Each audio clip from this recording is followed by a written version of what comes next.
Good morning. This is Father Stephen Kelly from St. John's Church in Detroit. We're continuing our series of daily morning meditations, where we generally look at one or another of the lessons that are assigned for morning or evening prayer, what is known as the daily office lectionary. Today for Friday, let's take a look at the lesson that's assigned for St. Mark's Gospel, and that is we're on chapter number 9, beginning at verse 14.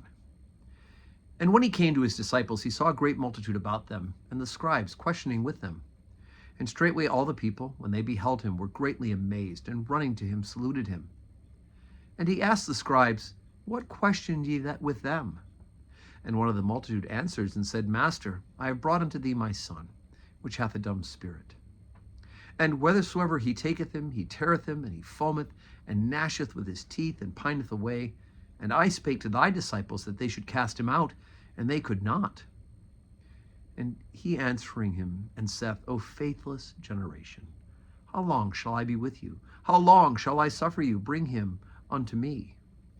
And they brought him unto him. And when he saw him, straightway the spirit tare him, and he fell to the ground, and wallowed, foaming.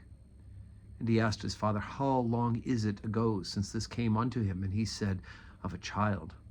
And oftentimes hath cast him into the fire, and into the waters to destroy him. But if thou canst do anything, have compassion on us, and help us. And Jesus said unto him, If thou canst believe, all things are possible to him that believeth. And straightway the father of the child cried out and said with tears, Lord, I believe, help thou my unbelief. When Jesus saw that the people came running together, he rebuked the foul spirit, saying unto him, Thou dumb and deaf spirit, I charge thee, come out of him, and enter no more into him. And the spirit cried, and rent him sore, and came out of him.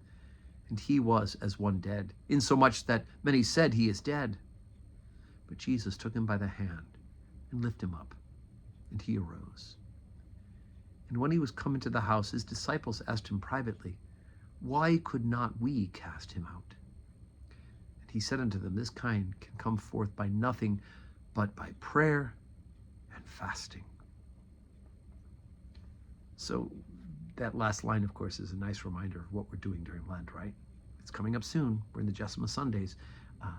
Lent, that discipline of prayer and fasting, we have to relearn again if we're not already doing it regularly. You can fast outside of Lent, in addition to Lent, but Lent calls for certain days of real fasting, and so I do hope that you will do that. We'll talk about that as we get closer to it. But here's a story of demonic possession. Does it happen still? Yes. Oftentimes things that are diagnosed in the past or as demonic may actually have been other medical issues.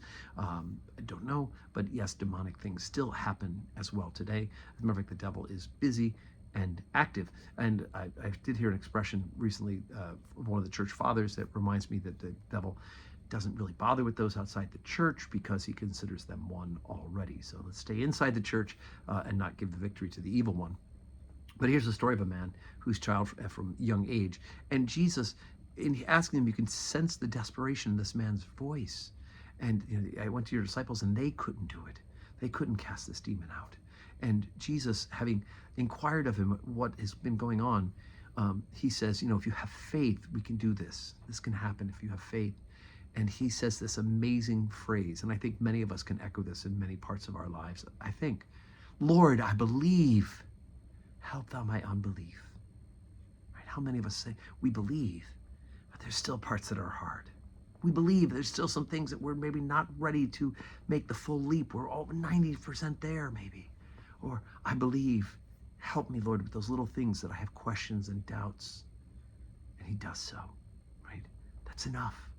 Our desire to believe and desire to believe even more is that starting ground and that foundation. I believe, right? But help where it is that I don't believe enough yet. So today's Friday. We don't have public worship at St. John's, but of course we are praying. We're saying our prayers, morning and evening prayer at home, and I hope that you will pray for us. We'll pray for you. May God give you a Friday that is full of blessings.